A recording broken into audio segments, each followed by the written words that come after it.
Bismillahirrahmanirrahim. Alhamdulillahirabbil alamin. Allahumma shalli wa sallim wa barik ala Muhammad wa ala ali Muhammad. Allahumma anfa'na bima 'allamtana wa 'allimna ma yanfa'una wa zidna 'ilma wa barik lana fi 'ilmina warzuqna al-ikhlasa fil qawli wal 'amali kamila wa 'ilman nafi'an la yunsa wa tawfiqan daima wa sihhatan wa yaqinan wa 'afiyah. Allahumma iftah lana al-khaira kullah waftah lana 'umran mutaqabbalah. Amin ya rabbal alamin. Alhamdulillah kaum muslimin rahimani wa rahimakumullah. Sebelum kita mulai kajian kita yang sudah istirahat sekitar 1 bulan lebih karena Ramadan, maka ada beberapa hal yang ingin saya sampaikan.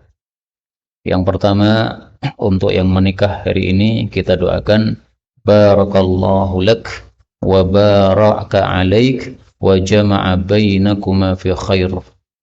Sesuai dengan sabda Nabi, karena adalah Nabi idza rafa'al insan, apabila mendoakan seseorang idza tazawwaj, ketika dia menikah, maka beliau mengatakan barakallahu lak, semoga Allah berkahi engkau, wa baraka alaik, selalu memberkahi engkau, wa jama'a bainakuma fi khair, dan mengumpulkan antara kalian berdua dalam kebaikan. Ini hadis riwayat Imam 4 sahih. Hadis ini juga diriwayatkan oleh Imam Bukhari, tetapi barakallahu lak wa baraka alaik saja, tidak ada tambahan wa jama'a bainakuma. Maka tambahan ini bukan riwayat sahih Bukhari dan Muslim, okay? Tetapi boleh dibaca. Kenapa? Karena ini juga sahih meskipun diriwayatkan dari Imam 4 yang derajatnya lebih rendah. Yang kedua, saya baru tahu ternyata orang-orang Jawa punya kebiasaan menikah atau walimah pada bulan Syawal. Ini saya baru tahu nih. Maka kebiasaan ini sesuatu yang baik karena termasuk dari sesuatu yang sunnah. Hadis diriwayatkan oleh Imam Muslim nomor 1423. An Aisyah qalat, dari Aisyah dia berkata, tazawwajani Rasulullah sallallahu alaihi wasallam, Nabi menikahi saya fi Syawalin, pada bulan Syawal. Menikahi maksudnya akad nikahnya itu pada bulan Syawal. Wa banabi, dan beliau mengumpuli saya fi Syawal, pada bulan Syawal juga. Maksudnya serumahnya itu juga di bulan Syawal. Nah, Rasulullah biasanya walimahnya itu setelah serumah. Jadi sudah akad nikah kan, nah, kemudian serumah, sudah hubungan, nah baru kemudian apa? Walimah. Nah, maka dari sinilah para ulama mengambil kesimpulan berarti mustahab untuk melakukan pernikahan ataupun walimah di bulan Syawal. Bab istihbabit tazawwuj wa tazwij fi Syawal. Ini dalam Sahih Muslim ada babnya dari Imam Nawawi. Bab disunnahkannya menikah dan menikahkan di bulan Syawal. Wastihbabid dukhul fi, dan disukai melakukan hubungan suami istri juga pada bulan Syawal. Nah, Rasulullah kebiasaannya urutannya itu setelah hubungan kemudian apa? Walimah. Nah, berarti walimahnya pun juga pada bulan Syawal. Makanya dulu saya menikah juga walimahnya di bulan Syawal. Meskipun ya, akad nikahnya sebelum Ramadan. Sya'ban saya sudah akad nikah. Kemudian Ramadan saya nggak ngadakan walimah, Syawal baru ngadakan walimah. Nah, bapak-bapak dulu akad walimahnya apa? Walimahnya kapan tuh? Syawal atau belum? Atau bukan? Nah, kalau bukan bisa diulang. Diulang maksudnya nikah lagi. Nikah lagi di bulan Syawal. Ya nggak wajib ya, nggak wajib. Nggak harus diulang lagi, nggak harus. Ini yang kedua. Kemudian yang ketiga, kenapa kita mengadakan atau melanjutkan kajian lagi? Karena Rasul Shallallahu Alaihi Wasallam bersabda, "Kana ahabbul a'mali ilallahi adwamuha wa in qalla." Adalah amalan yang paling dicintai oleh Allah itu yang kontinu meskipun sedikit. Hadis muttafaqun alaih. Maka kajian ini malam malam Selasa, okay? Maka ini kita niatkan kontinu. Jadi ngajinya bukan karena kitab yang kita pelajari belum selesai, bukan. Meskipun sudah selesai, kita continue untuk mengadakan kajian. Kajian bukan karena masih ada Abu Zaidan, bukan. Karena yang ngajar tidak harus saya, siapapun. maka kita niatkan ini kajian dilakukan secara kontinu. Bahkan kalau tidak ada pengajian pada malam tersebut karena suatu uzur, paling bagus kalau panjenengan cari pengajian yang ada di sekitar. Misalnya pas ini libur, hari Senin malam Selasa, tapi di masjid sekitar rumah antum ada pengajian, ikut. Supaya apa? Istiqamah. Ini yang disukai oleh Allah Subhanahu wa Ta'ala. Karena itu kaum muslimin, saya mengajak saya pribadi juga antum semuanya, mari semua amal kita selama Ramadan kita istiqomahkan. Ramadan bisa jamaah ke masjid, maka setelah Ramadan jamaah ke masjid. Ramadan bisa tarwehan, maka setelah Ramadan juga tarwehan, meskipun sendiri-sendiri di rumah, tahajud. Selama Ramadan bisa baca Quran setiap hari berapa itu? 1 juz. Nah, maka setelah Ramadan bacalah Quran 1 juz. Kalau bisa begitu, karena inilah yang paling dicintai oleh Allah Subhanahu wa Ta'ala. Baik, itu 3 hal yang ingin saya sampaikan sebelum pengajian. Nah, sekarang kita lanjutkan kitab Mukhtasar Al-Jami' As-Saghir karya Al-Faqir Al-Arabi hafizahullah Ta'ala, dan kita sudah sampai pada hadis 1416. Lalu sebagai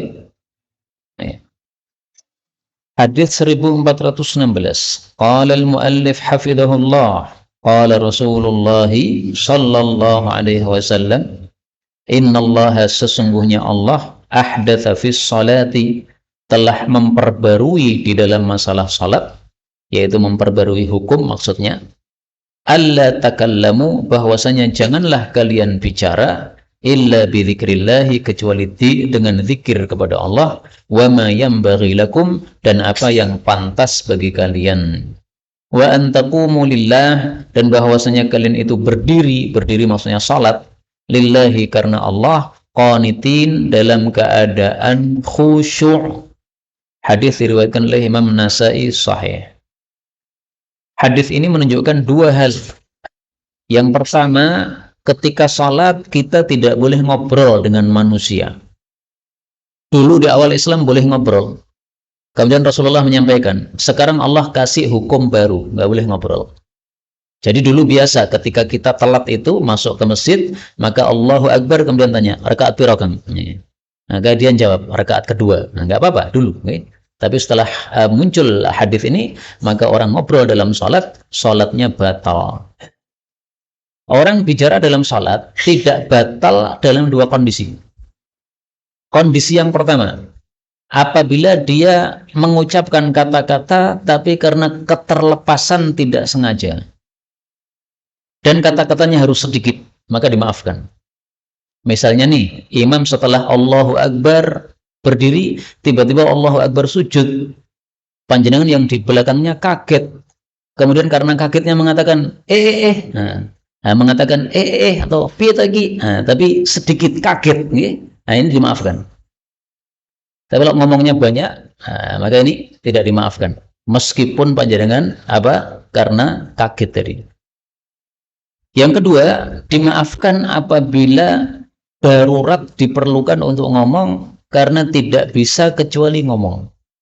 Imamnya salah, ditasbihi 3 kali, nggak paham apa yang harus dilakukan, maka panjenengan terpaksa mengatakan sujudnya kurang 1 kali, ya, itu boleh. Ini kondisi terpaksa saja. Kemudian yang kedua, hadis ini menunjukkan bahwa sholat itu hendaklah qanitin. Qanitin ini punya banyak makna. Makna yang terkenal, qanitin itu khusyuk. Ada makna yang lain yang mengatakan qanitin itu diam. Kalau di sini diartikan diam, maka ini semakna dengan kalimat la takallam, jangan ngobrol, berarti diam. Maka saya lebih suka qanitin di sini diartikan apa? Khusyuk. Kenapa? Supaya mengandung 2 makna. Makna pertama, nggak boleh ngobrol ketika salat. Makna kedua, salat yang khusyuk. Karena itu sebelum salat, marilah kita doa kepada Allah, minta khusyuk. Doa dulu sudah pernah saya sampaikan, saya bukakan lagi. Ya. Min salatin la tangfas. Hadis riwayat Abu Dawud, Rasulullah Shallallahu Alaihi Wasallam berdoa, Allahumma ya Allah, inni a'udzubika, sungguh aku berlindung kepada Engkau, min salatil la tangfa', dari salat yang tidak bermanfaat. Salat tidak khusyuk itu enggak manfaat. Nah, maka sebelum sholat saya senang baca doa ini. Tapi terserah panjenengan mau baca kapan, bebas ya, karena ini tidak harus sebelum sholat. 14-17. Innallaha, sesungguhnya Allah, akhadal mithaqa, telah mengambil perjanjian. Mithaq itu perjanjian yang dikuatkan dengan sumpah demi Allah. Min dhahri Adam, dari punggungnya Nabi Adam, bina'man, di Na'man. Na'man itu nama lain dari Arafah. Jadi padang Arafah disebut juga padang Na'man. Yauma Arafah, pada hari Arafah, yaitu tanggal 9 Dzulhijjah. Wa akhraja min sulbihi, dan Allah mengeluarkan dari tulang sulbi Nabi Adam, kulla dzurriyyatin, setiap keturunan, dzara'aha, yang Allah menciptakannya. Fanatharahum, lalu Allah menebarkan mereka, baina yadayhi, di depan Nabi Adam alaihi salam, kadzarri, seperti dzarrah. Dzarrah itu adalah semut kecil yang berwarna merah. Kalau orang sering mengartikan dzarrah atom, itu enggak tepat ya. Dzarri, seperti semut-semut kecil. Thumma, kemudian kallamahum, Allah mengajak bicara mereka kubulan, dengan berhadapan. Qala, Allah berkata, alastu birabbikum, bukankah saya ini adalah pemelihara kalian? Maksudnya diambil janji untuk siap menyembah Allah nanti kalau hidup di dunia, karena saya adalah Tuhan kalian. Qalu, mereka semuanya mengatakan, bala ya syahidna, kami telah bersaksi, sebagaimana dalam ayat ya, surat Al-A'raf. Ini hadis riwayat Nasa'i sahih. Hadis ini menjelaskan kalam Allah di dalam Al-Quran. Kita lihat, alastu birabbikum. Kita temukan pada surat Al-A'raf ayat 172. Wa idh akhadha rabbuka min bani Adam min zuhurihim dhurriyyatahum wa ashhadahum ala anfusihim alastu birabbikum qalu bala shahidna an taqulu yawmal qiyamati inna kunna an hadha ghafilin. Atau qalu bala syahidna an taqulu yawmal qiyamati inna kunna an hadza ghafilin. Kalau menurut hadis ini tadi perkataannya sampai bala saja ya. Tapi kalau kita lihat hadis setelahnya, sama juga ya, qalu bala. Pada hadis yang lain itu bala syahidna. Wa il akhadha rabbuk, ingatlah ketika Allah mengambil dari anak-anak Nabi Adam alaihissalatu wassalam, dari punggung-punggung mereka akan keturunan-keturunan mereka. Lalu Allah mempersaksikan mereka kepada diri mereka masing-masing, bukankah aku adalah pemelihara kalian? Mereka semua menjawab, ya, kami bersaksi bahwasanya engkau adalah pemelihara kami. Antakulu, supaya kalian tidak mengatakan besok pada hari kiamat, sungguh kami lalai dari masalah ini. Nah, maka supaya tidak ada yang beralasan seperti ini, Allah sudah ambil janji pada saat kita masih jadi roh. Jadi ini terjadinya pada alam roh. Manusia akan mengalami 3 alam ya. Alam roh, kemudian alam bumi atau dunia, kemudian alam akhirat yang dimulai dengan kuburan. Nah, ini 3 alam yang dialami oleh manusia. Maka setiap orang yang lahir itu berarti sudah muslim. Meskipun bapak ibunya Nasrani, meskipun bapak ibunya Yahudi, tapi ketika bayi lahir dia muslim.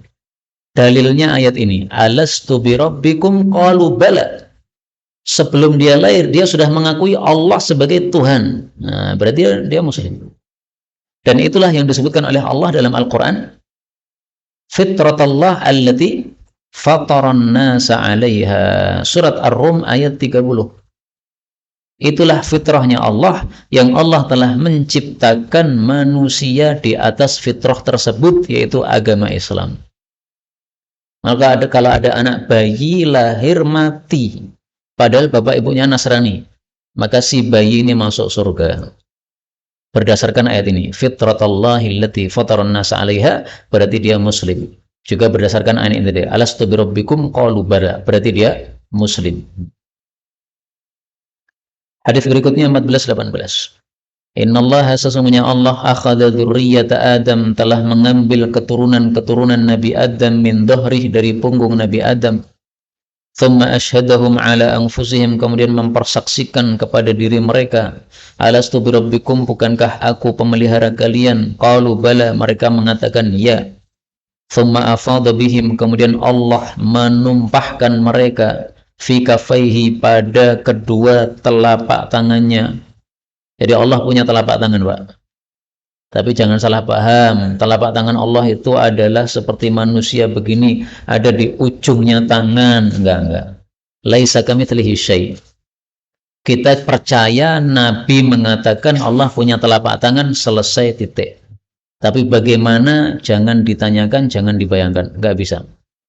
Faqala, lalu Allah mengatakan, haula'i fil jannah, mereka ini ada di dalam jannah. Wa haula'i finnar, mereka ini ada dalam neraka. Dalam hadis yang lain disebutkan bahwasanya yang satunya ditaruh kanan, yang satunya ditaruh di kiri. Okay? Maka yang kanan ini calon-calon ahli surga, yang kiri ini calon-calon ahli neraka. Nah, kita tidak ngerti pada saat kita masih di alam roh, kita termasuk yang kanan atau yang kiri, kita nggak ngerti. Karena itu Rasulullah bersabda, fa ahlul jannah, maka penghuni jannah, muyassarun, mereka dimudahkan, li amali ahlil jannah, untuk melakukan amalan-amalan ahli jannah. Wa ahlun nari, dan penghuni neraka, muyassarun, mereka dimudahkan, li amali ahli nar, untuk amalan-amalan ahli neraka. Jadi karena kita nggak ngerti dulu kita termasuk yang kanan berarti surga atau termasuk yang kiri berarti neraka, mari kita munculkan dalam diri kita tanda-tanda bahwa kita termasuk ahli surga. Caranya gimana? Muyassaruna li'amali ahlil jannah. Dimudahkan melakukan amalan ahli surga. Adzan berkumandang, datanglah ke masjid. Ini menunjukkan adanya tanda-tanda ahli surga. Adzan nggak mau ke masjid, nah, khawatir kita. Kenapa ya? Saya kok tidak mudah untuk ikut sholat jamaah? Apakah ini tanda-tanda saya ahli neraka? Nah, maka harus takut. Nih. Kok bisa ada adzan terdengar, kaki sehat, badan sehat, nggak mau ke masjid? Kok bisa? Ini tanda-tanda apa ini? Muyassaruna li amali ahli nar. Na'udzubillahi min syarri dzalik. Nah, maka selalu yang saya sampaikan dulu, saya ulang-ulang, apapun kebaikan yang sudah bisa kita lakukan, mari diniatkan dilakukan terus. Udah bisa ngaji terus. Sudah bisa tilawah Quran setiap hari, baca terus. Sudah bisa tahajud setiap hari, tahajud terus. Sudah bisa di soft pertama terus. Begitu, supaya kita termasuk tanda-tanda ahli surga muncul pada diri kita. Kalau ada tanda-tanda ahli neraka, segera dihentikan. Muyassaruna li amali ahli nar. Misalnya rutin melakukan maksiat apa, nah, segera dihentikan. Karena kalau rutin melakukan itu, padahal kita ngerti ini adalah amal ahli neraka, bisa jadi itu tanda-tanda kita dulu termasuk yang kiri, na'udzubillah. Ini hadis riwayat Bazzar sahih. 14-19. Innallaha, sesungguhnya Allah, akhrajani, telah mengeluarkan saya, minan nikahi, dari nikah.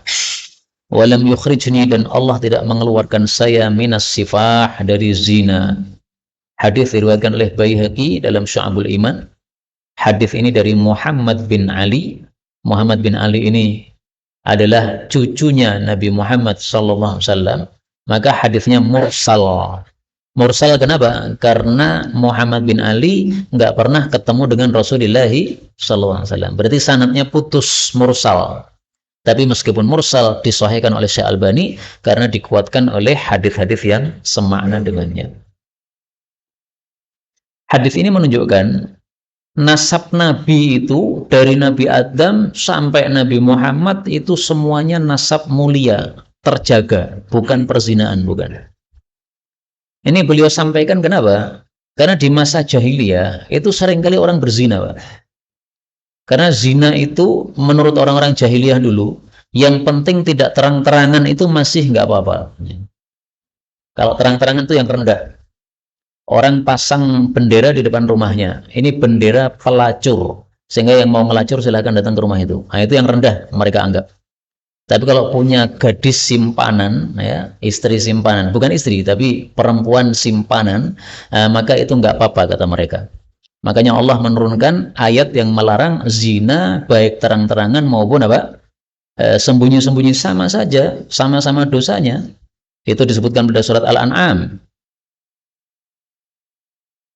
Wala taqrabul fawahish, jangan melakukan zina, ma dhahara minha, baik yang terang-terangan, wa ma batan, maupun yang sembunyi-sembunyi. Kenapa Allah turunkan ayat ini? Karena anggapan jahiliyah dianggap kalau sembunyi-sembunyi nggak apa-apa, ya.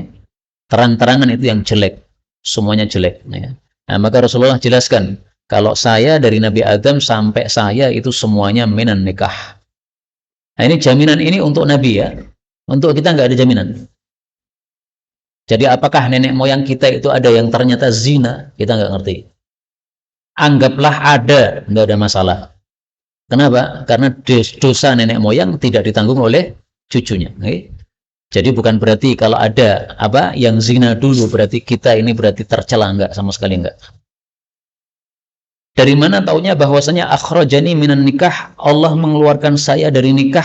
Ini maksudnya sejak dari Nabi Adam sampai Nabi Muhammad. Dari mana taunya? Dari hadis yang lain. Rasulullah menyebutkan milladun Adam. Sejak zaman Nabi Adam seterusnya sampai ke saya, semuanya urutannya nikah. Kharajtu milladun Adam. Saya keluar dari rahim ibu saya, milladun Adam, sejak masa Nabi Adam, min nikah, keluarnya dari pernikahan, ghairi sifah, tidak ada perzinaan sama sekali. Hadis riwayat Ibnu Sa'ad dan hadis ini derajatnya hasan. Adapun yang baru-baru rame-rame hari-hari ini, satu mengatakan Habib Indonesia ini sanadnya terputus, satu mengatakan Habib Indonesia ini sanadnya betul-betul bersambung. Ini nggak penting untuk kita bahas. Mau sambung mau tidak, apa fungsinya untuk kita? Apakah kalau sambung kemudian kita jadi masuk surga? Apakah kalau putus kemudian mereka masuk neraka? Enggak. Tergantung amalnya. Mau sambung nasabnya dengan Nabi, kalau amalnya tidak sesuai Nabi, oleh Nabi nanti di akhirat diusir sama Nabi. Kamu itu siapa?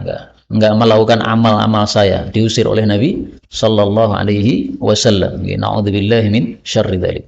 Jadi keturunan sumbernya sampai Nabi, tapi kalau ahli bid'ah tercela. Kalau dia kafir tercela. Apakah mungkin nasab Nabi kafir? Ya bisa saja. Nabi Nuh anaknya apa? Kafir. Kan'an itu kan kafir. Maka kalau anak Nabi kafir saja bisa, apalagi yang cucu-cucu ke bawah sampai sekarang ini kafir, sangat bisa. Dan itu nggak ada gunanya sama sekali. 14:20. Innallaha, sesungguhnya Allah, idza ahabba, apabila mencintai ahla baitin, suatu penghuni rumah, adkhala alaihim, Allah masukkan kepada mereka ar-rifqa, kelembutan. Hadis riwayat Ibnu Abi Dunya di dalam kitab yang judulnya Dhammul Ghadab, celaan terhadap marah, sifat marah. Hadis ini juga diriwayatkan oleh Imam Diya. Imam Diya ini hadis-hadisnya semuanya sahih menurut beliau, karena beliau menulis kitab sahih seperti Imam Bukhari. Jadi maksudnya, kalau kita pengen ada tanda-tanda kebaikan pada keluarga kita, itu jangan mudah marah, tapi hendaklah lembut. Anak lari kemudian nendang apa? Gelas pecah. Apakah perlu dimarahi? Coba kita pikir, marah menyebabkan gelasnya balik atau tidak? Tidak balik. Udah pecah ya sudah. Nah, maka menurut saya tidak perlu marah. Yang penting dinasihati. Kalau lari, lihat-lihat dulu. Kalau ada gelas, disingkirkan. Dan mungkin yang salah yang naruh gelas, bukan yang lari. Anak kecil lari kan biasa, tahu? Gelasnya yang dibawa. Nah, berarti yang salah yang naruh gelas. Jangan bapak kemudian nggak mau disalahkan. Pokoknya yang salah anak, karena dia yang nendang gelas. Loh, kamu yang naruh kok. Maka bapaknya harus ngakui salahnya. Itu contoh rifqun itu begitu, lembut. Jadi nggak cepat marah, lembut satu sama lain. Suami lembut sama istri, istri lembut sama suami, bapak lembut sama anak, anak lembut sama orang tua. Nah, kayak begitu. Itu maksud dari ar-rifqi. Dan ar-rifqi ini termasuk sifat Allah Subhanahu wa ta'ala. Rasulullah mengatakan, innallaha ta'ala rafiqun yuhibbur rifqa. Sesungguhnya Allah Subhanahu wa taala itu maha lembut, Allah menyukai sifat kelembutan. Para ulama katakan semua sifat Allah, Allah cinta kepadanya. Maka siapapun yang meniru sifat Allah, Allah juga cinta kepada orang tersebut. Tapi sifat Allah ada dua, ya. Ada yang cocok untuk Allah saja, nah, maka kita nggak boleh niru. Ada yang cocok juga untuk makhluk, itu yang kita disuruh niru. Takhallaqu bi akhlaqillah. Tirulah sifatnya Allah. Itu maksudnya sifatnya Allah yang cocok untuk makhluk. Kayak ini tadi, lembut nih. Tetapi kalau Al-Qahhar, yang maha pemaksa, nah itu bukan untuk kita tiru nih. Allah pemaksa maksudnya Allah kalau menghendaki sesuatu nggak bisa ditolak. Allah tentukan A, B, B nih. Allah tentukan misalnya ini terjadi kebakaran, meskipun yang di rumah itu ada anak bayi nggak punya dosa, tetap terjadi kebakaran. Nah, itu sifat qaharnya Allah. Allah menghendaki sesuatu harus terjadi. Nah, kalau kita nggak disarankan untuk menjadi orang yang diktator atau pemaksa, enggak. 14:21. Innallaha, sesungguhnya Allah Ta'ala, idza apabila ahabba abdan, mencintai seorang hamba, da'a Jibril, dia panggil malaikat Jibril. Ini menunjukkan fadilah siapa? Malaikat Jibril. Karena malaikat itu banyak, jumlahnya tak terhingga, tapi yang dipanggil adalah malaikat Jibril. Faqala, maka Allah berkata, inni uhibbu fulanan, sesungguhnya saya mencintai fulan. Fa'ahibbah, maka cintailah si fulan itu. Fayuhibbuhu Jibril, maka pun Jibril mencintai orang tadi. Thumma yunadi, kemudian malaikat Jibril menyerukan fis sama'i, di langit, fayaqulu, berkata, innallaha ta'ala yuhibbu fulanan, sesungguhnya Allah Ta'ala mencintai si fulan. Fa'ahibbuhu, maka cintailah si fulan. Fayuhibbuhu ahlus sama, maka mencintainya penghuni langit. Thumma yudha'u lahul qabul, kemudian ditaruh baginya penerimaan. Fil ardi, di bumi. Maksudnya di bumi dia diterima oleh banyak orang. Maka ada orang diterima di banyak kalangan, itu salah satu tanda Allah cinta kepada orang tersebut. Saya masih teringat seorang kiai memuji Gus Baha. Gus Baha, saya nggak ngerti kenapa banyak orang cinta kepada engkau. Padahal engkau itu nggak punya YouTube, nggak punya WA dan sebagainya. Tapi kalau orang ya kenal sama engkau. Terus dia bacakan hadis ini. Tampaknya engkau itu termasuk, ini maksud hadis ini. Allah cinta kepada fulan, maka Jibril cinta sama dia, maka penghuni langit cinta sama dia, maka diterima oleh penduduk bumi. Wallahu a'lam bishawab. Ini saya sekedar ingat saja, ada seorang kiai ngomong kayak gitu sama beliau. Karena itu kaum muslimin rahimani wa rahimakumullah, kita bisa menilai diri kita, ya. Kalau kita itu banyak orang yang suka sama kita, bersyukurlah kepada Allah Subhanahu wa taala. Bisa jadi ini tanda-tanda Allah cinta sama kita. Tapi kalau sebaliknya, di mana-mana kita dibenci orang, maka kita perlu introspeksi. Kenapa ini semua orang benci sama saya? Ngaji di sana dibenci orang, pindah pengajian sana dibenci orang, pindah kelompok sana dibenci. Kok semuanya benci? Kenapa itu? Ngajar di sana diusir, kemudian dicutat, nggak boleh ngajar lagi. Kemudian pindah kepada kelompok yang lain, ternyata tidak disukai juga. Bisa jadi tingkahnya yang tidak bagus. Maka tingkah kita yang tidak bagus menyebabkan orang-orang tidak suka sama kita, itu bisa jadi, ya, tanda bahwa Allah benci sama kita. Dalilnya ini, lanjutnya. Wa idza abghadha 'abdan, kalau Allah membenci seorang hamba, da'a Jibril, dia panggil Jibril. Fayaqulu, Allah berkata, inni ubghidu fulanan, saya benci sama fulan. Fa'abghidhu, bencilah sama dia. Fayubghiduhu Jibril, lalu Jibril membenci dia. Thumma yunadi fi ahli sama, lalu dia panggil pada penduduk langit, yaitu para malaikat. Innallaha yubghidu fulanan, sesungguhnya Allah benci sama si fulan. Fa'abghidhu, maka bencilah sama dia. Fayubghidunahu, maka mereka pun benci sama dia. Thumma yudha'u lahul baghdha, kemudian ditaruh baginya kebencian fil ardi, di muka bumi. Hadis riwayat Muslim sahih. Dulu banyak orang yang di sekitar dia. Setelah dia melakukan satu tingkah, semua orang teman-temannya pergi semua. maka dia punya dua musuh. Musuh yang sejak dulu memusuhi, dan musuh yang kedua teman-teman yang berubah menjadi musuh. Nah, harus introspeksi. Kenapa ya teman-teman saya lari semua membenci saya? Nah, mungkin tanda Allah nggak suka sama kamu. Introspeksi. Ini saya tidak menyindir siapa-siapa ya, tidak menyindir Habib Fulan atau siapapun, enggak. Tapi maksudnya introspeksi untuk masing-masing kita. Kita dibenci oleh orang banyak, nah, bisa jadi karena tingkah kita, mungkin kata-kata terlalu kasar dan sebagainya. Okay? Wallahu a'lam bishawab. Kaum muslimin rahimani wa rahimakumullah, mirip dengan hadis ini adalah sabda Nabi sallallahu alaihi wasallam,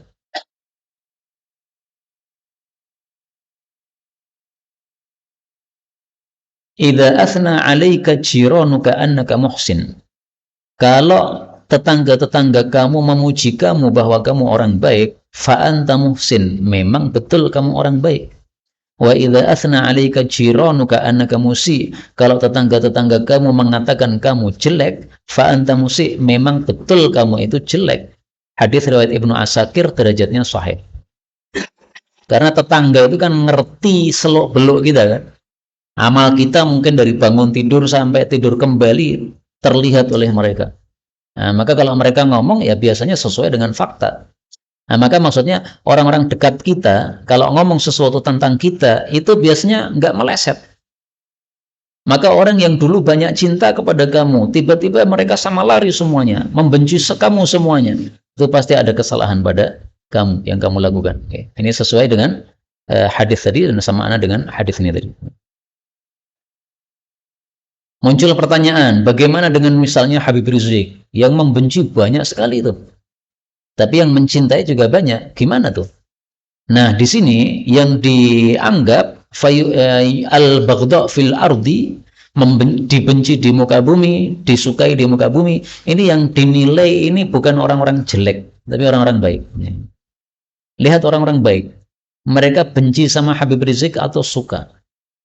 Kalau yang benci sama beliau itu orang-orang yang tidak punya agama, itu nggak dianggap sama sekali. Karena kalau yang dimaksud semua manusia, Nabi Muhammad pun banyak yang benci. Nabi Muhammad pun banyak yang benci. Kerabat-kerabat Nabi yang kafir-kafir itu ya benci sama beliau.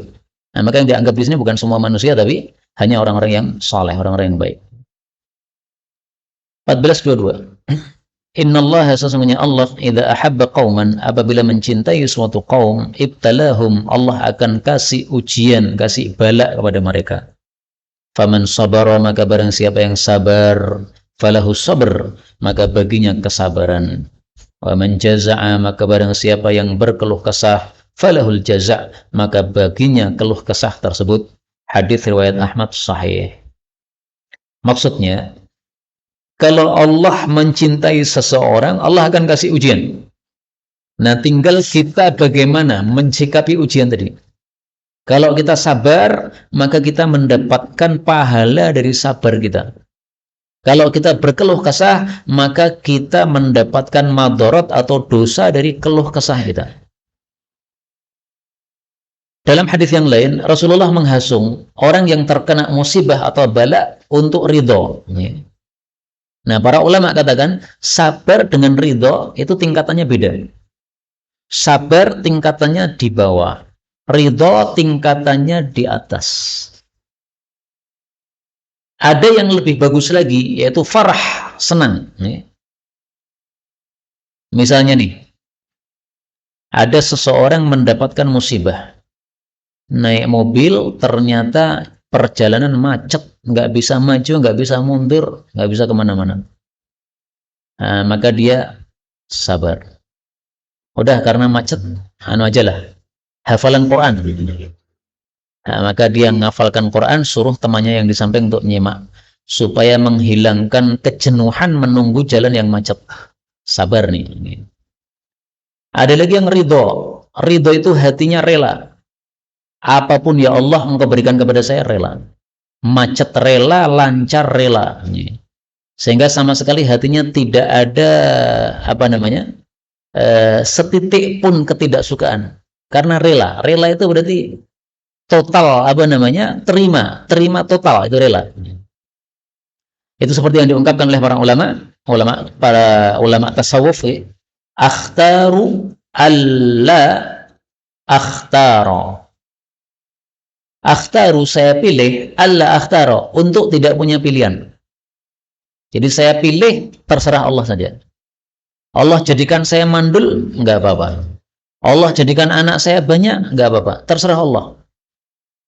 Kamu pilih punya anak laki-laki atau punya anak perempuan. Akhtaru alla akhtar. Saya pilih enggak punya pilihan. Ini ridho namanya. Okay? Dan sebagian orang itu gara-gara pilihan dia malah terkena ujian. Ada seseorang mengatakan, anak saya kok laki-laki terus ya. Kapan saya ini dapat anak perempuan? Ini kan seperti nggak rela, Pak. Akhirnya Allah kasih dia anak perempuan. Tapi kemudian anak perempuannya cacat. Kakak-kakaknya laki-laki semuanya normal. Ini anak perempuan cacat. Nah, dia baru sadar, saya tampaknya salah ngomong ini. Nah, dikasih Allah laki-laki pun alhamdulillah. Kasih perempuan semua alhamdulillah. Laki perempuan alhamdulillah. Mandul nggak ada satupun alhamdulillah. Semuanya alhamdulillah. Nah, itu ridho namanya. Nah, kalau farah, senang, nah itu tingkatan paling tinggi. Dapat musibah malah senyum, senang. Bisa nggak, Pak? Dapat musibah senyum, bisa nggak? Sering ya? Kalau belum, kayaknya saya juga belum.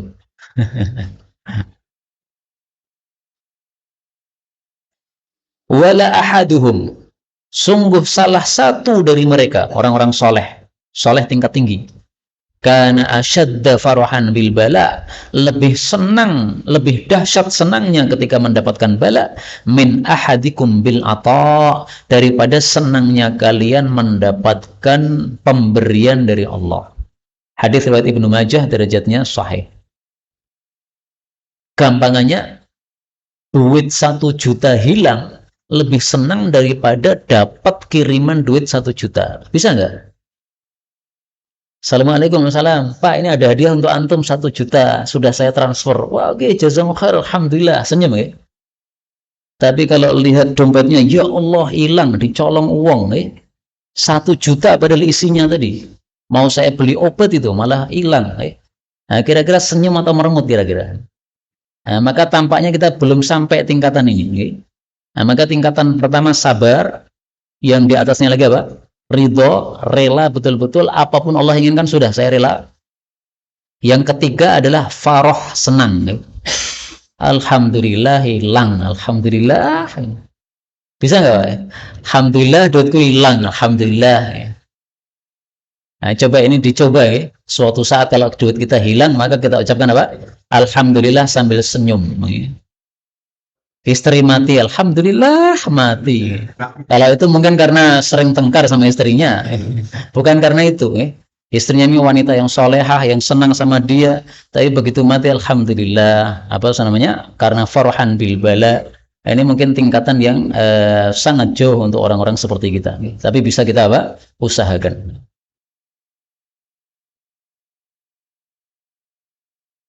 Dan para ulama katakan, fil mihnati minhah. Fil mihnah, di dalam ujian, minhah, ada pemberian. Jadi setiap kali Allah kasih kita ujian, di balik ujian itu pasti ada pemberian dari Allah. Panjenengan mendapatkan musibah, apa yang diucapkan? Inna lillahi wa inna ilaihi raji'un. Ketika mengatakan inna lillahi wa inna ilaihi raji'un, kita dikasih 3 oleh Allah. Ulaika alaihim salawatun mir rabbihim wa rahmatun wa ulaika humul muhtadun. Diberi salawat, diberi rahmat, diberi hidayah. Oh, bayangkan, Pak. Musibah datang dengan 1 kali ucapan, kita sudah dapat 3 kebaikan. Makanya fil mihnati minhah, di dalam ujian ada pemberian dari Allah. Coba kalau setiap ujian kita bisa ingat, ini kan enak. Ada ujian, yang lain-lainnya gampang kok saya susah. Fil mihnati minhah. Kemarin saya diberitahu teman saya, anak saya nggak lulus masuk pesantren, Ustaz. Padahal di SD-nya ranking 3. Yang bawah-bawah malah pada lulus masuk pesantren. Nah, maka saya tanya, lo kenapa? Hafalannya mumtaz, hafalannya kuat. Ternyata yang dinilai tidak hanya hafalan, matematika, bahasa. Bahasanya sudah bagus, hafalannya sangat bagus, matematikanya yang lemah. Sebenarnya matematika dia bisa menggarap, tapi lama garapnya. Nah, waktu yang diberikan nggak cukup untuk dia untuk menyelesaikan itu. Sehingga di matematika dia nilainya merah, akhirnya nggak masuk pesantren. Harus pindah pesantren yang lain yang mungkin dianggap derajatnya lebih rendah. Nah, ini termasuk ini, fil mihnati minhah. Di dalam ujian yang engkau alami, ini ada pemberian dari Allah. Mungkin pemberiannya ini kita belum ngerti. Kenapa ya Allah kasih ujian seperti ini? Tapi bisa jadi justru setelah itu kita sadar, alhamdulillah dulu dikasih ujian kayak begini oleh Allah. Kalau tidak, malah saya dapat musibah yang lebih besar. Maka dikasih musibah seperti ini, berarti apa? Musibah kita jadi lebih ringan. 14:23. Innallaha ta'ala, sesungguhnya Allah Ta'ala, idza arada, apabila menghendaki, rahmata ummatin, merahmati suatu umat, min ibadihi, dari hamba-hambanya, qabada nabiyaha, Allah wafatkan nabinya, qablaha, sebelum umatnya. Faja'alahu, lalu Allah menjadikan nabi tadi, laha, bagi umatnya, faratan wa salafan, pendahulu. Artinya sama ya, baina yadaiha, di hadapan umatnya. Wa idza, dan apabila arada, Allah menghendaki, halakata ummatin, kehancuran satu umat, adzabaha, Allah menyiksa umat tadi, wa nabiyyuha hayyun, sementara nabinya masih hidup. Fa ahlakaha, lalu Allah membinasakan umat itu, wa huwa yanzur, sementara nabi melihat kehancuran tadi. Fa aqarra, lalu Allah menyejukkan ainahu, matanya si nabi, ya, senang matanya sejuk, bihalakatiha, dengan kehancuran umat tadi, hina kadzabu, ketika mereka mendustakan beliau, wa asau amrahu, dan mereka maksiati perintah beliau. Hadis riwayat Muslim. Contohnya yang paling gampang, Nabi Musa sama Nabi Muhammad sallallahu alaihi wasallam. Allah menghendaki untuk umatnya Nabi Muhammad kebaikan, maka Nabi Muhammad diwafatkan dulu. Abu Bakar wafatnya belakangan, Umar wafatnya belakangan, Utsman wafatnya belakangan. Nabi Muhammad dulu yang wafat. Padahal kan usianya ya selevel itu antara Nabi Muhammad dengan Sayyidina Abu Bakar. Terpaut 2 tahun saja, selevel. Tapi Nabi dulu yang wafat. Ketika Nabi wafat, ada beberapa sahabat yang lebih tua daripada Nabi, tapi belum wafat-wafat. Nah, ini tanda bahwasanya Allah itu menghendaki kebaikan untuk umat beliau. Maka Nabi justru dijadikan sebagai faratan wa salafan, sebagai pendahulu, mati duluan. Kenapa? Karena mati duluan, kata para ulama, mempersiapkan syafaat untuk umat-umatnya yang mati setelahnya. Jadi kalau kita mati setelah beliau wafat, sudah ada persiapan syafaat dari beliau. Sehingga begitu kita mati, ada syafaat yang menyambut. Ini penjelasan untuk apa? Kalimat ini. Kemudian Nabi Musa alaihissalatu wassalam, ini contoh yang kedua. Allah menghendaki keburukan untuk bangsa Mesir yang Nabi Musa diutus pada mereka. Maka dikirimlah siksaan Allah kepada mereka. Mereka semuanya masuk di dalam lautan, kemudian tenggelam di sana. Nabi Musa melihat dengan mata kepalanya, sehingga melihat bagaimana umatnya disiksa oleh Allah Subhanahu wa taala, maka sudah sejuk matanya karena melihat mereka yang kafir-kafir disiksa oleh Allah Subhanahu wa taala. Dan itu sesuai dengan doa yang dipanjatkan oleh Nabi Musa. Nabi Musa kan minta supaya mereka dihancurkan oleh Allah Subhanahu wa taala. Surat Yunus ayat 88. Nabi Musa sudah lama dakwah, tapi mereka semuanya nekat sesat. Akhirnya Nabi Musa mengatakan, Rabbana tumis ala amwalihim. Ya Allah, hapuslah harta-harta mereka. Washdud ala qulubihim, keraskan hati-hati mereka, sehingga tidak akan beriman lagi sampai melihat siksaan yang menyakitkan. Kata Allah, ujibat da'watukuma, dikabulkan doa kalian berdua. Jadi Nabi Musa doa, Nabi Harun mengaminkan.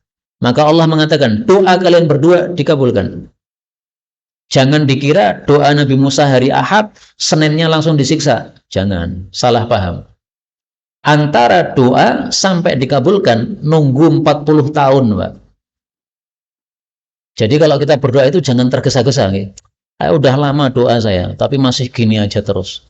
Apakah sudah 40 tahun? Kalau belum 40 tahun, lihat ayat ini. Dari mana taunya 40 tahun? Nah, mari saya buktikan kalau nggak percaya. Ini ada kitab tafsir di sini ya. Ini tafsir. Ini tafsir. Ujibat. Saya tampilkan dari tafsir Jalalain. Ujibat da'watukuma. Doa kalian berdua sudah dikabulkan oleh Allah. Famusikhat amwaluhum hijarah. Maka harta-harta mereka diubah oleh Allah menjadi batu-batu. Jadi emas-emas, perak-perak yang biasanya untuk jual beli, itu semuanya berubah jadi batu. Karena Nabi Musa mengatakan, hapuslah harta mereka. Walam yu'min Fir'aun hatta adrakahul gharq. Dan Fir'aun tidak beriman sampai dia tenggelam. Kemudian dijelaskan, ruya diriwayatkan annahu makatha ba'daha, bahwa Nabi Musa tinggal setelah berdoa tadi arba'ina sanatan, 40 tahun. Ini kalau makna makatha ba'daha itu adalah apa? Tinggal menunggu antara doa sampai dikabulkan. Dan itu yang saya dapatkan dari para guru. Karena di sini dikatakan fistijali qadai. Kamu jangan tergesa-gesa menunggu keputusan saya. Maka setelah berdoa, Allah katakan dikabulkan. Tapi nunggunya 40 tahun, Pak. Sehingga kata-kata Allah dikabulkan itu tidak harus besok harus datang. Dari mana kata-kata besok itu dari mana?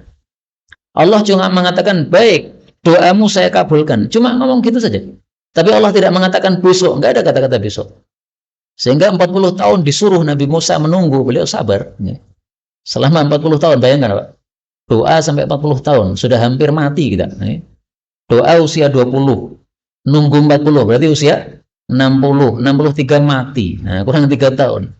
Nggak ada masalah, 40 tahun. Nah, makanya pelajaran penting untuk kita. Doa jangan tergesa-gesa. Allah Maha Kuasa, tapi Allah Maha Bijaksana. 424. Innallaha sesungguhnya Allah. Idza studi'a, apabila dititipi syai'an sesuatu, hafidhahu, Allah pun akan menjaganya.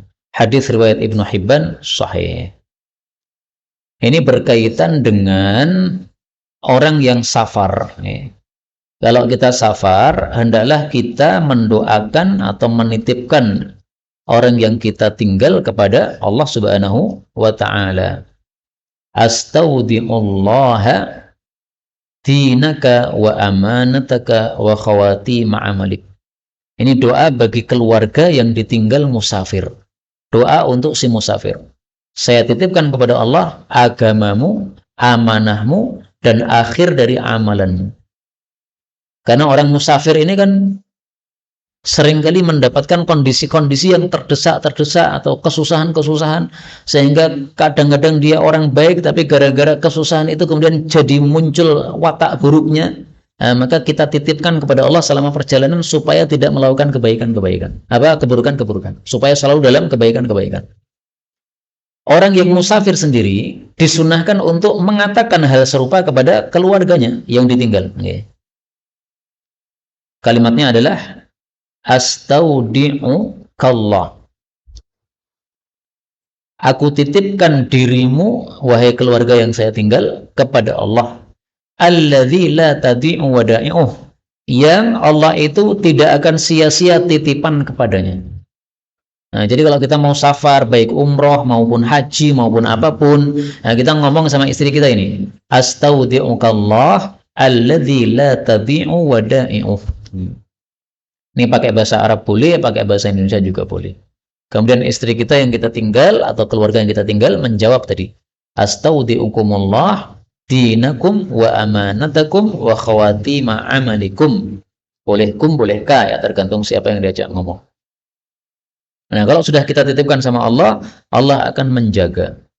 Sehingga kita safar 1 bulan untuk haji, safar 2 pekan untuk umroh misalnya, maka selama ditinggal dijaga oleh Allah keluarga kita. Kalau kita ada was-was terhadap anak atau terhadap istri, maka ingat-ingat hadis ini. Allah itu kalau dititipi sesuatu maka pasti menjaga. Maka langsung antum titipkan kepada Allah. Anak berangkat sekolah, tapi jalannya ramai sekali. Panjenengan kadang-kadang khawatir gitu. Nanti kalau anak-anak terjadi apa-apa di tengah jalan gimana? Udah, nggak usah khawatir, titipkan sama Allah. Ya Allah, anak saya berangkatkan sekolah, dia naik sepeda ontel sendiri, saya titipkan pada Engkau. Nah, maka selama perjalanan dijaga oleh Allah Subhanahu wa Ta'ala. Termasuk para santri yang punya hafalan. Nah, saya sarankan mereka kalau sudah menambah satu hafalan, kalau hafalan Quran itu biasanya satu hari nambah satu halaman. Nah, setelah berhasil nambah satu halaman, titipkan halaman itu sama Allah. Ya Allah, saya sudah menghafal halaman 80 ini, saya titipkan hafalan ini padamu. Maka Allah akan jaga hafalan itu. Ini termasuk adab menghafal Quran yang jarang dilakukan para santri. Para santri seringkali hafalan langsung aja, tanpa doa sama sekali sama Allah. Nah, maka saya sarankan mereka doa 2 kali. Doa sebelum mulai hafalan, doa. Allahumma yassir, ya Allah mudahkanlah, wala tu'assir, jangan engkau susahkan. Kemudian setelah selesai menghafal, baca tadi ya. Ya Allah, saya titipkan hafalan ini kepada engkau. Allahumma astaudi'uka hadza laka. 14:25. Terakhir ya. Innallaha, sesungguhnya Allah Ta'ala, idza at'ama, apabila memberi makanan nabiyan kepada seorang nabi, tu'matan, akan satu makanan, maksudnya satu rizki, fahiya, maka rizki tersebut, lilladzi yaqumu, bagi orang yang tegak, mim ba'dihi, setelah beliau, maksudnya khalifah yang menggantikan beliau. Hadis riwayat Ibnu Majah sahih. Jadi maksudnya, kalau Nabi Muhammad SAW dulu dipasrai oleh Allah untuk merawat khumus. Khumus itu 1/5 harta warisan perang. Maka setelah Nabi wafat, khumus ini yang mengatur siapa? Ya khalifah. Makanya ketika Rasulullah wafat, kemudian Fatimah minta warisannya Nabi Muhammad, Sayyidina Abu Bakar mengatakan, oh nggak bisa, saya serahkan warisan Nabi Muhammad kepada engkau, meskipun engkau putrinya, nggak bisa. Karena Rasulullah mengatakan, Nabi itu kalau wafat tidak diwarisi hartanya, tapi hartanya masuk kepada Baitul Mal. Kemudian Rasulullah juga mengatakan, ini kan hadis yang menyampaikan siapa? Abu Bakar. Rasulullah juga mengatakan, kalau Allah itu sudah kasih makan seorang nabi suatu makanan, maka makanan atau rezeki tersebut pindah ke tangan khalifah setelahnya. Artinya, dulu yang diurusi oleh nabi pindah tangan kepada khalifah setelahnya. Dulu nabi ngurusi khumus, maka sekarang saya yang mengurusi khumus. Saya nggak mau serahkan khumus ini kepada kalian. Kenapa? Saya ingin amalkan sabda Nabi Sallallahu Alaihi Wasallam. Nah, di sini orang-orang Syiah nggak terima. Abu Bakar itu merampas warisannya Fatimah Ahlul Bait, ngawur sekali. Kapan Abu Bakar membenci Ahlul Bait sehingga merampas warisan mereka? Kapan? Dalam seumur-umur hidup nggak pernah Abu Bakar itu membenci Ahlul Bait Nabi Sallallahu Alaihi Wasallam. Bahkan keluarga Nabi lebih dia cintai daripada keluarga dia sendiri. Sayyidina Umar juga begitu. Ketika Abu Bakar wafat, kemudian keluarga Fatimah ini nuntut lagi kepada Sayyidina Umar. Minta warisan Nabi SAW. Nah, Sayyidina Umar sampaikan apa adanya. Saya bukan membenci kalian, bukan. Keluarga kalian, keluarga Nabi, lebih saya cintai daripada keluarga saya sendiri. Tapi kenapa saya nggak serahkan kepada kalian? Ini memang bukan warisan, nggak bisa. Nabi meninggal kemudian warisannya dibagi-bagi, itu nggak bisa, nggak diperbolehkan oleh Rasulullah SAW. Adapun kenapa Nabi wafat tidak boleh hartanya diwarisi, para ulama menjelaskan karena kalau ada salah satu dari anak-anak Nabi ini yang berangan-angan bapaknya mati supaya dapat warisan bapaknya, langsung kafir saat itu juga. Kalau kita punya anak kita berangan-angan kita mati supaya mereka dapat warisan, mereka belum kafir. Cuma ya anak kurang ajar gitu aja. Tapi kalau bapaknya itu seorang nabi, mengangankan seorang nabi mati, itu sama dengan apa? Kafir, murtad sudah. Termasuk juga uban. Kenapa nabi-nabi itu kok tidak banyak ubannya? Nabi Muhammad kok tidak banyak ubannya? Ubannya cuma 14 helai, usia beliau 63 tahun. Nah, para ulama katakan, karena kalau istri Nabi ada yang benci melihat uban Nabi, maka langsung kafir saat itu juga. Benci kok kepada Nabi, kafir. Tapi kepada suami yang bukan nabi, masih belum sampai kepada derajat kafir. Inilah kaum muslimin yang dapat kita baca pada pertemuan kali ini. Biasanya 15 halaman, 15 hadis. Tapi karena ini awal majelis, ya nggak ada masalah, kita baca 10 hadis dulu. Wallahu a'lam bishawab. Benarnya dari Allah. Kalaupun ada salahnya, fa astaghfirullahaladzim li wa lakum. Walhamdulillahi rabbil alamin.